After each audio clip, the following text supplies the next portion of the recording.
Adakah boleh anak bayar zakat fitrah mak ayah? Boleh ke tak? Ayah kita ada lagi, anak nak tolong bayar.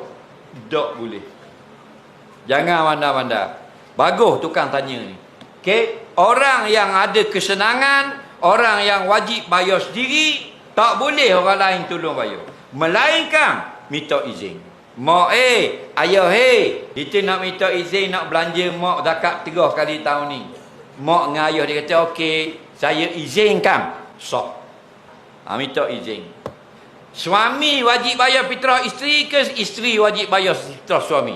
Suami tak? Maka bila isteri kita wajib bayar fitrah isteri, tak wajib minta izin dia. Tapi isteri tak wajib bayar zakat suami. Isteri nak tolong bayar pandai-pandai, tidak sah. Isteri kena minta izin suami, bang, saya nak bayar zakat terah abang tahun ni. Nak guna duit saya sekali. Boleh tak bang? Boleh. Sah.